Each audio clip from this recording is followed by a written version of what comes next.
Let's talk about what it means when you get offended. I'm going to use the example of a parent and a child because kids are so good at saying things that sound so offensive sometimes. For example, I was with some kids and some parents last weekend doing a day camp on emotional regulation, and one of the kids said he loves to play hide and seek, and his mother said, "Oh yeah, he does love to play that." And he looked at her and he said, "Yeah, but you never play with me." And she immediately got offended. And she said, "What are you talking about? I always play with you." Here's the teaching moment there. All we need to do in these circumstances first is validate the other person's opinion, perspective, feelings, okay? The child says, "You never play with me." If he's saying that, then that's his perspective. Maybe that's not exactly what he means. Maybe he means, "I wish you'd play with me more." But he's a child, so he's not explaining it in an explicit way, which even adults do this too. We tend to generalize things. So what we want to do is be more curious and validate. "I hear you. It sounds like you think I don't play with you. Is it that I don't play with you enough? We often do play hide and seek. So what is it that you mean?" And then you can draw more out of the child or the person, the adult, and get them to explain it a little more. But when we get offended and we get defensive and we say things like, "No, I didn't. That's not right. I always do that. Why do you always say that?"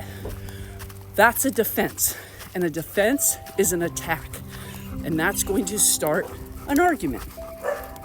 What we have to understand is the reason why we're getting offended and the reason why we feel like we need to defend ourselves. The work is always done inside.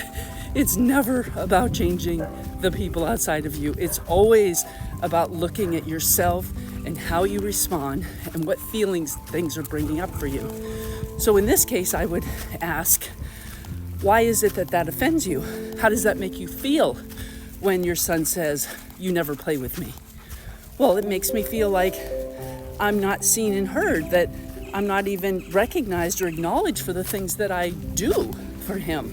When we get triggered in this way, this is our inner child speaking. Our inner child is letting us know that there's a place inside of them where they feel like they are not seen or heard.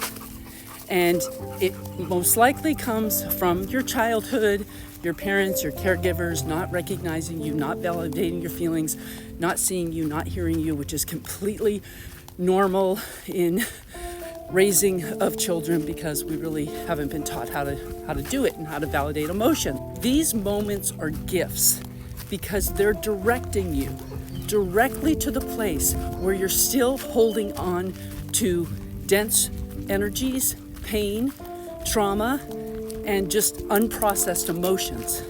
So take these opportunities to connect with your inner child and let them know that you validate their prior experiences when they didn't feel seen or heard by your caregivers. Acknowledge that was their reality and that was painful and hard for them. And reassure them that that's not going to happen again because you have a voice now and you're going to make sure that they're seen or heard. You're going to listen to their needs and you're going to make sure they're fulfilled. You're going to use your voice. You're going to set boundaries. You're going to ask good questions. You don't need to take this personally. This is just the child's opinion. It's just their perspective. It's only truth and only offends you when it hits a chord with you. It only hurts you when you're holding on to unprocessed emotions.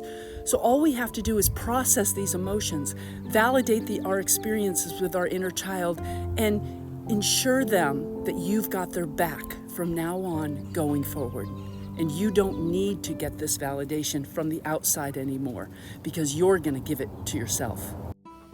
And this will prevent your child from having to hold on to unprocessed emotions because you are validating their experience, you're curious, you're connecting with them, you're drawing them in, and you're asking them to tell me more. Tell me more about how you feel. Tell me more about your perspective of this experience of yours so that I can get in alignment with you, because I love you and I care for you, and you are seen and you are heard. This is how we heal ourselves, and we prevent our children from holding on to the same emotional baggage that we've been holding on to all these years.